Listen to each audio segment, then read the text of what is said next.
বান্দার দোয়া কবুল হবেই হবে যদি সে সঠিকভাবে দোয়া করে, অন্তর থেকে দোয়া করে। দোয়া না করার জন্য ইবলিস আমাদেরকে একটা যুক্তি দিচ্ছে, সেই যুক্তিটা শুনেন। সেই যুক্তিটা হলো, প্রথমটা তো এটা যে আমরা দোয়া করতে জানি না, তো আমি শিখাই দিলাম দোয়া করবেন কেমনে। সূরা ফাতিহা পড়বেন, দুরূদ শরীফ পড়বেন, দোয়া শুরু করবেন, ব্যাস। বাংলা আল্লাহ প্রশংসা করে দুরূদ শরীফ নবীর জন্য করে পাঠ করে এরপর তো আল্লাহর কাছে মনের চাওয়াগুলো পেশ করবেন। নবী করিম সাল্লাল্লাহু আলাইহি সাল্লাম বলেছেন, হারাম কোনো কাজের এবং আত্মীয়তার বন্ধন ছিন্ন করার জন্য যদি কেউ দোয়া না করে, বান্দার দোয়া কবুল হবেই হবে যদি সে সঠিকভাবে দোয়া করে, অন্তর থেকে দোয়া করে। কারণ গাফেল অন্তরের দোয়া আল্লাহ তাআলা কবুল করেন না। আপনার মায়ের পেঁয়াজ দরকার নাই, আপনি কোনো কথা বলতে জানেন না, ভাই যে বোবা তারও তো মনের চাওয়া আছে, আছে না নাই? তো আল্লাহ তাআলা তার মনের চাওয়া বুঝেন না? আল্লাহ রাব্বুল আলামিন সবকিছু টের পান। অতএব আপনি অনেক সাজানো গোছানো কথা বলতে পারছেন না, কোনো দরকার নাই। আপনি যা পারেন তা বলেন, কিছু বলতে পারছেন না, শুধু চোখের পানি বলেন এবং মনের আকুতিগুলো মনে মনে বলেন, আল্লাহ তাআলা সেটা পর্যন্ত শুনতে পান। দোয়া করবো তো ইনশাআল্লাহ। আমাদের যদি মনে হয় যে না আমরা তো গুনাহগার মানুষ, আমাদের দোয়া কি কবুল হবে, তাহলে বুঝতে হবে এটা ইবলিস আমাদেরকে দোয়া থেকে বঞ্চিত রাখার জন্য নেক্সট সুরতে ধোঁকা দিচ্ছে। মনে হচ্ছে আমরা বিনয়ী হচ্ছি, তাই না? যে আমি নিজেকে ছোট মনে করছি, আরে আমি গুনাহগার, আমার কি দোয়া কবুল হবে? এটা নেক্সট সুরতে দোয়া, ধোঁকা। আপনার দোয়া কবুল হবে না কে বলেছে? আল্লাহ ওয়াদা করছেন, উদউনি, তোমরা আমার কাছে দোয়া করো, আস্তাজিব লাকুম, আমি দোয়া কবুল করবো। আর ইবলিস আপনাকে বলছে না না তুমি গুনাহগার মানুষ, নামাজের ঠিক নাই, রোজার ঠিক নাই, তোমার দোয়া আল্লাহ কবুল করবে? এই জন্য আমাদের দ্বারা দোয়া করা হয় না। ভাইরা আমার, ইবলিসি আমরা শুনবো না। দোয়ার মাধ্যমে বান্দা লাভবান হয়, লাভবান হয়, লাভবান হয়। বান্দা যদি দোয়া করে সেটা তিন ভাবে কবুল হয়। কয় ভাবে কবুল হয়? তিন ভাবে। দোয়া যদি শর্ত পূরণ করে আপনি করতে পারেন, মিস হবে না। হালাল উপার্জনকারী দোয়া কবুল হয়, হারাম দিয়া দেহ গঠন হলে দোয়া কবুল হয় না। দোয়া কবুলের মূল শর্তই সেটা।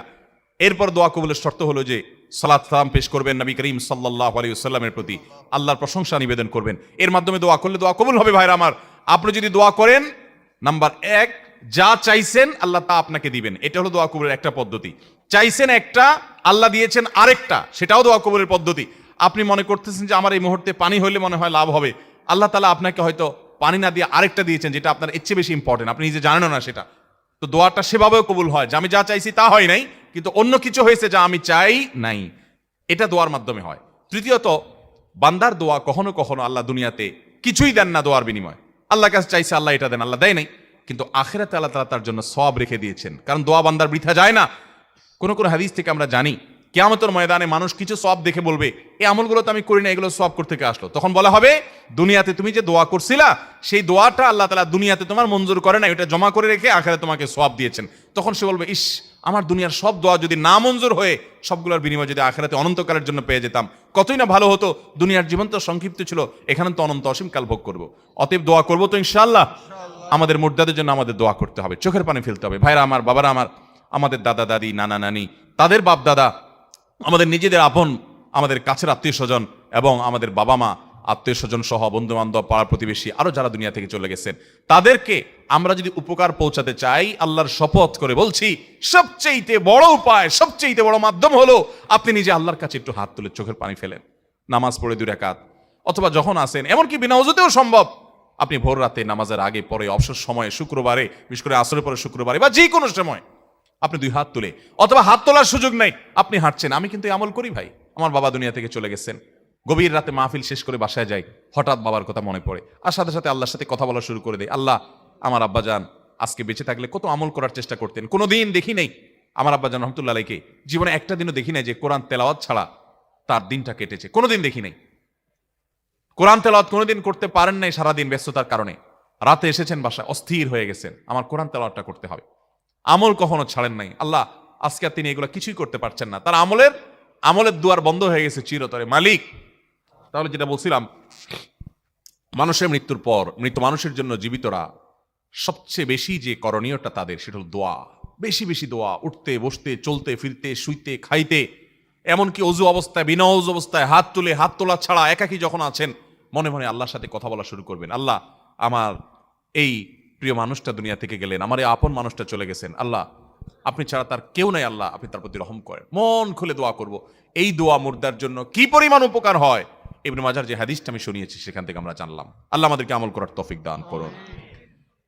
মৃত ব্যক্তির জন্য আর কি করতে পারি আমরা, আমি দীর্ঘ আলোচনা যাব না কারণ অনেক সময় হয়ে গেছে। মৃত ব্যক্তির জন্য আমরা আরো যা করতে পারি সেটা হলো সাদাকা, দান, তার তরফ থেকে দান করতে পারি, এটা অনেক বেশি উপকারী তার জন্য। আয়েশা রাদিয়াল্লাহু তাআলা আনহা থেকে বর্ণিত হাদিসে আমরা জানতে পারি, এক ব্যক্তি এসে বলছেন, ইয়া রাসূলুল্লাহ, আমার মা মারা গেছেন, আফা আতাসাদ্দাকু আনহা, আমি কি তার তরফ থেকে সাদাকা করতে পারি? নবীজি সাল্লাল্লাহু আলাইহি ওয়াসাল্লাম তখন বলেছেন, নাম, হ্যাঁ, তুমি তোমার বাবা, তোমার মায়ের তরফ থেকে তুমি সাদাকা করতে পারো। এক সাহাবী তার মায়ের তরফ থেকে না বাবার তরফ থেকে যেন একটা কুয়ার পানি, তখন পানি পান করা মরুভূমিতে, এখনো এটা অনেক বড় একটা ব্যাপার, কাউকে পানি পান করানো, পানি পাওয়া যায় না যেখানে সেখানে, তিনি গোটা কুয়া দান করে দিয়েছেন যে মানুষ পানি পান করুক আল্লাহর জন্য, সওয়াব যুক্ত হোক আমার মায়ের আমল নামায়। এই জন্য আমাদের মৃত আত্মীয় স্বজনদের জন্য আমাদের দোয়ার পরে সবচেয়ে বড় এবং মূল করণীয় হলো দোয়া। এর পাশাপাশি আমাদের যে কাজটি করা উচিত এবং এটা তাদের উপকারে আসবে সেটা হলো তাদের জন্য সাদাকা করা ভাই। এবং এই সাদাকায় নাম ফুটানোর নিয়ত করবেন না। মসজিদে 10 ব্যাগ সিমেন্ট দিচ্ছেন আর 5 বার নাম লেখে লিখে দিচ্ছেন যেন আপনার নাম ঘোষণা হয়, তাহলে সেটা সওয়াবের আশা আপনি রাখিয়েন না। আপনি দান করবেন কার কাছ থেকে? সওয়াবের আশায়। ওই মসজিদের লোকজন জানবে, কমিটির লোকজন জানবে, মুসল্লিরা জানবে, মাহফিলের 10,000 টাকা দিয়া হুজুরকে দিয়া ঘোষণা করে আমার হাবা নিয়েছেন, সবাই জানলো, এসব নিয়ত যদি থাকে তাহলে সেক্ষেত্রে এটা সওয়াব তো পাবেনই না, বরং লৌকিকতার কারণে, শিরকে আসগার, রিয়ার কারণে শিরকে আসগারের গুনাহ হতে পারে। এই জন্য ভাইরা, আমাদের মৃত ব্যক্তিদের জন্য আমরা দান সাদাকা করব। দান করা মানে এই না যে আপনাকে লাখ লাখ কোটি কোটি টাকা দান করতে হবে। আপনি গরিব মানুষ, আপনি 10 টাকা দেন, 5 টাকা দেন, আপনি অল্প টাকা দেন। দানের সময় নিয়ত করবেন, আল্লাহ এই মসজিদে আমি 10 টাকা দিচ্ছি, মাদ্রাসা 10 টাকা দিচ্ছি, একটা কালভার্ট বানিয়ে দিচ্ছি, একটা গরিবকে একটা সেলাই মেশিন কিনে দিচ্ছি যার সেলাই মেশিনের দ্বারাই উপার্জন হতে পারে, একজনকে একটা রিক্সা কিনে দিচ্ছি যার রিক্সা ভাড়া চলে তাকে মালিক বানাই দিলাম। আল্লাহ আমি একজনকে একটা জিনিস দিচ্ছি, কেন এই জিনিসটা দিচ্ছি? এটার সবটা আমি নিজে চাচ্ছি না, আমার মা যিনি মারা গেলেন, আমার বাবা যিনি চলে গেলেন, আমার স্বামী কিংবা স্ত্রী, বন্ধু কিংবা বান্ধব যে চলে গেছেন তার জন্য আল্লাহ এটাকে সওয়াবের জন্য আপনি এটা তার পক্ষ থেকে কবুল করেন, তার আমল নামায় সওয়াবটা অ্যাড করে দিয়েন। এই আমলটা আমরা যদি মুর্দাদের জন্য করি সেটা অনেক বেশি উপকারী। চেষ্টা করবো তো ইনশাআল্লাহ। এই দানের আমলটা, এটাকে আবার আমরা আমাদের মন মতো বানায় নিছি। কিরকম? 7 দিনে, 3 দিনে, 40তম দিনে মানুষ খাইয়ে দান করতে হবে। এই ফরম্যাট তো সাহাবা ইকরাম থেকে আমরা পাই না। হ্যাঁ, আপনি খাদ্য দান করতে পারেন মুর্দার তরফ থেকে, দোষের কিছু নেই, কিন্তু সেই খাদ্য দানটা যেন রীতিমতো আনন্দ অনুষ্ঠানের মতো দেখা না যায়। আপনি গরিব দুঃখীকে খাবার খাওয়ান, এতিমখানায় খানা দেন, আপনি গরিবদের বাড়িতে বাজার করে দেন, টাকা পয়সা দিয়ে দেন। ভাইরা আমার, কিছু কিছু আমল আছে যেগুলো আমাদের সমাজে নাই। আমি সৌদি আরবে দেখেছি যে আপনার কোন একজন মানুষ চেহারা সুরত দেখে মনে হচ্ছে উনি গরিব মানুষ, বাজার করে সুপার মার্কেটে ক্যাশের কাউন্টারে আসছে, আল্লাহর আরেক বান্দা পেছন থেকে এসে বলছে যদি আপনি মনে কিছু না করেন আপনার বিলটা আমি দিয়ে দিতে চাই, তার বিলটা দিয়ে দেন। কত খুশি লাগে তার কাছে। আপনি বাজারে যেয়ে দেখেন বহু গরিব মানুষ আছে বারবার মাছ বাজারে যেয়ে মাছ মূলায় নিতে সাহস করে না, টাকার অভাব আছে, মাছটা পছন্দ হয়েছে কিন্তু নিতে পারে না। আপনাকে যদি আল্লাহ তৌফিক দেয়, ওই আপনার মায়ের জন্য, আপনার বাবার জন্য আপনি তাদেরকে সওয়াব দেওয়ার উদ্দেশ্যে গিয়ে তার পিঠে হাত দিয়ে বলেন ভাই আপনি মনে কিছু না করলে আপনার এই মাছটার বিল আমি দিতে চাই আল্লাহকে খুশি করার জন্য। কত দোয়া পাবেন জানেন? কিছু কিছু সময় আছে যে আপনার হাজার হাজার টাকা দানের চাইতে 200-400 টাকা দানের অনেক বেশি সওয়াব হয়। একটা গরিবের বাচ্চা দেখছেন যে বারবার কোনো একটা হোটেলের সামনে ঘুরছে কিন্তু খাবার কেনার সাহস পাচ্ছে না, মুদি দোকানে যাচ্ছে বারবার মোলামুলি করছে, নেওয়ার সাহস পাচ্ছে না, আপনি তো তাকে জিনিসটা কিনে দিলেন মুর্দার তরফ থেকে। এটা হলো সাদাকার সবচাইতে উত্তম পদ্ধতিগুলোর একটি। এছাড়া মসজিদ মাদ্রাসাতে সাদকা জারিয়ামূলক কাজ করতে পারি, মাদ্রাসা এতিমদেরকে আমরা খাওয়াই দিতে পারি। আমরা আমাদের মৃত আত্মীয়স্বজনের তরফ থেকে দান করবো, সেটা সাদাকা হোক, নগদ টাকা হোক, খাবার দাবার হোক, কোনো স্থায়ী কাজে হোক, সবচেয়ে উত্তম হলো সাদকায়ে জারিয়া। সাদকায়ে জারিয়া এটা সবচেয়ে বেশি উত্তম। সাদকায়ে জারিয়া বলতে মসজিদ মাদ্রাসার ভবন করে দিলেন, একটা কালভার্ট করে দিলেন, সমস্ত মানুষ উপকার পেলো। একটা রাস্তা ভেঙে আছে, আপনি রাস্তাটা ঠিক করলেন, যত মানুষ যাবে উপকার পাবে, আপনার ওই মৃত মা বাবা সওয়াব পাবেন। চেষ্টা করবো তো ইনশাআল্লাহ। তাহলে মৃত মা বাবার তরফ থেকে, আত্মীয় স্বজনের তরফ থেকে আমরা সাদাকা করব, দান করব, এটা অনেক বেশি উপকারী। স্থায়ী দান ভালো, আর অন্যগুলো আমরা করতে পারি, কিন্তু দিনক্ষণ ঠিক করে যে খানা খাওয়াইতে হবে এরকম কোন কালচার ইসলামে আমাদেরকে করতে বলা হয় নাই। এগুলো এসেছে শ্রাদ্ধ থেকে। শ্রাদ্ধ আমি ডিটেইল আর যাব না, গুগলে গিয়ে তালিব বিশ্ব রপালা আকার দয়ের পিঠে বড় দ শ্রাদ্ধ লিখে সার্চ দেন, সার্চের রেজাল্ট পাবেন, শ্রাদ্ধ কাকে বলে কি।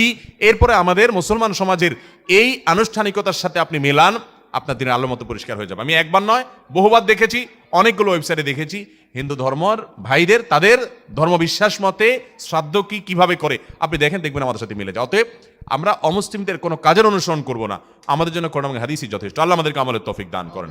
এছাড়া মৃত ব্যক্তির তরফ থেকে আপনি ওমরা করতে পারেন, হজ করতে পারেন, এগুলো তাদের জন্য উপকার আসে। যদি আপনার তৌফিক থাকে, সেটা না পারেন ওই যে আপনি যতটুকু পারেন ততটুকু করেন, দোয়াটা করেন। এছাড়া মুর্দাদের জন্য আমরা আর কি করতে পারি? অনেক ওলামায়ে কেরামের মধ্যে এখানে মত পার্থক্য আছে যে অন্য সব আমলই তাদের পক্ষ থেকে আমরা পৌঁছাতে পারি কিনা। যেমন কোরআনে কারীমে পড়ে তেলাওয়াতটা তাদের জন্য সওয়াব বকশিশ করলাম, সিয়াম তাদের পক্ষ থেকে রাখার কত হাদিসে আছে, তারপরে নামাজ পড়ে আমি এটা সওয়াবটা তাদের জন্য বকশিশ করলাম, এটাও জায়েজ আছে। তবে অনেক আমাকে সেখানে ভিন্ন মত পোষণ করেন। তো আমরা মুর্দাদের জন্য বেশি বেশি করে, বিশেষ করে দোয়া এবং সাদাকা, এর পাশাপাশি অন্যান্য যে আমালগুলো সওয়াব রেচানি করা যায় সেগুলো আমরা বেশি বেশি করবো, চেষ্টা করবো তো ইনশাআল্লাহ। আল্লাহ তাআলা আমাকে আপনাকে আমাদের সবাইকে আমল করার তৌফিক দান করুন।